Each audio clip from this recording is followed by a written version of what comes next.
Hello, welcome to week 4, day 4 of the Elijah Bible study by Priscilla Shirer. Again, this is just my summary. Yesterday, Elijah has completely challenged them to a standoff, right? He's asked them, where does their allegiance stand? Do you believe in God or do you believe in Baal?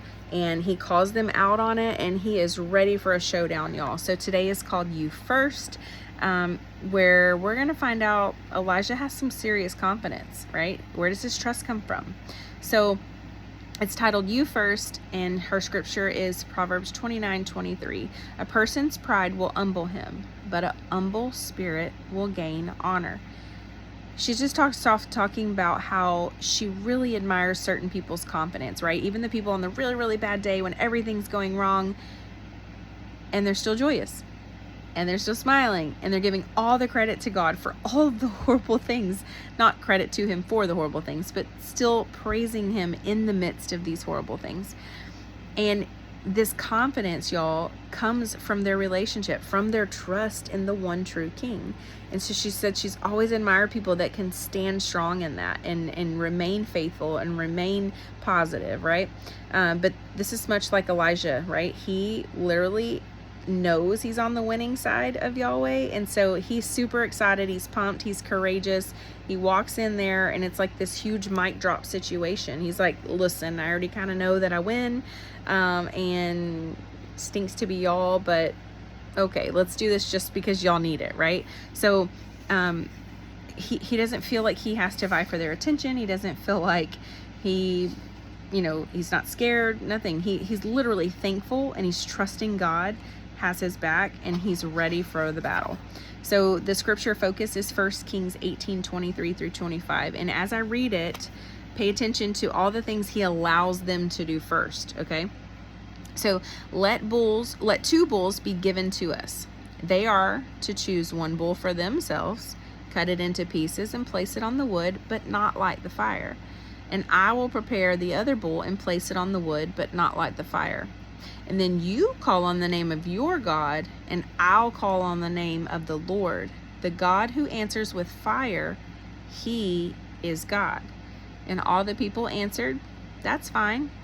Then Elijah said to the prophets of Baal, since you are so numerous, choose for yourselves 1 bull and prepare it first. Then call on the name of your God, but don't light the fire. It's the reason he's letting them go first. So let's find out why. Before we find out why, she wants you to challenge yourself to start noticing how you react in these situations, okay? Because remember, Elijah is like outnumbered extremely outnumbered, 850 to 1, okay? So in a room, 850 people, you're the only one that believes in Jesus in this scenario, okay? This is Elijah. So before we move on to that, she wants you to pay attention to how do you react in these situations. How do you treat people? How do you respond? And then what does your reaction say about your heart and your confidence in the Lord? It's really challenging, because we're outnumbered sometimes at work. We're outnumbered, for example, political views. Sometimes people start talking about their political views, and you realize real quick whether you're either outnumbered or numbered, and it can get really hairy sometimes. But she wants to know she's asking you, how do you respond in those situations? Because when and how you respond in those situations shows your allegiance to God. So she's challenging you to keep that in your forefront. But the question is why? Why does Elijah do this? Why does he let them go first? And how? How does he muster up this much courage and confidence to do it? Well, it's because he knows something. And she says, he really knows something. And it's the one thing she wants us to take away from this devotion today. And here it is. You ready? The perceived advantage of being first is always trumped by the actual advantage of having access to God's fire. She says, when you know that God is for you, and when you know that his spirit lives within you, and when you are convinced, as the gospel says you can be, that his favor and presence rest upon you, here's my favorite part. You are no longer consumed with insecurity about the odds that may be stacked against you. Nothing can stand against you when you know where your confidence comes from. So see, it's not about going first. It's not about any kind of advantage, right? It's about having access to the one who brings the fire. And that's Jesus, right? In Elijah's case, it's Yahweh, right? So that should overwhelm you right now with goodness. That should do something to you, because as a Christ follower, we have access to the fire, right?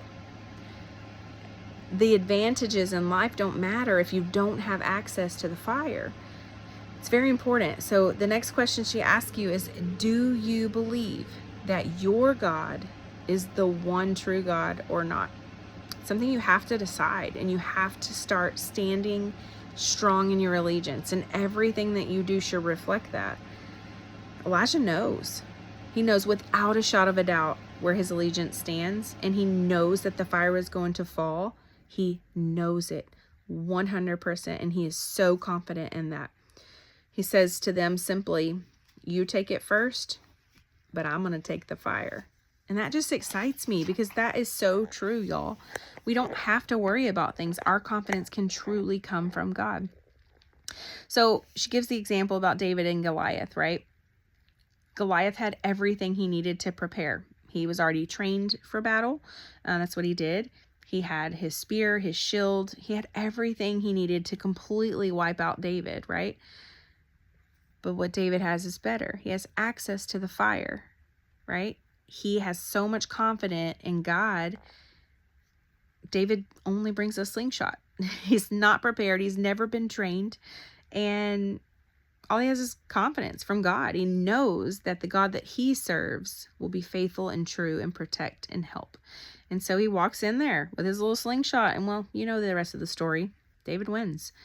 So basically, she just, really needs us, and is really pushing us to build up our confidence in remembering who brings the fire, because it's not us. So, well, she also says that it's very, very important for us to remember that one of the keys that invites the fire of heaven into our lives is humility. It's one of the key elements inviting this fire of heaven into our lives. She says our flesh is so easily tickled with pride or self-sufficiency that we instinctively lean towards wanting to be first, to be the best, to have the most. So in order for God to curb this for us, or allow us this difference or this humility, like, we literally have to remember that none of these things come from us.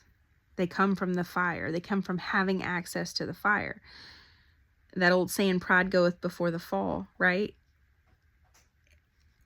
Humility is going to come as a great asset to us as we move forward with our walk with Jesus. Our Christianity shouldn't give us such a big head that we're arrogant, right, or pompous, but it should give us confidence in God. Not confidence in ourselves necessarily, but confidence that Yahweh can use us, right? And we can be that tool for him. So she says, don't back down and run away from hard things. Believe instead that God can do unbelievable things in the face of them. So even when you're outnumbered, even when you're uncomfortable, even if you don't fully know how to defend yourself, trust that God gives you everything you need to win the battle. So James 4:10, I'm going to end with this.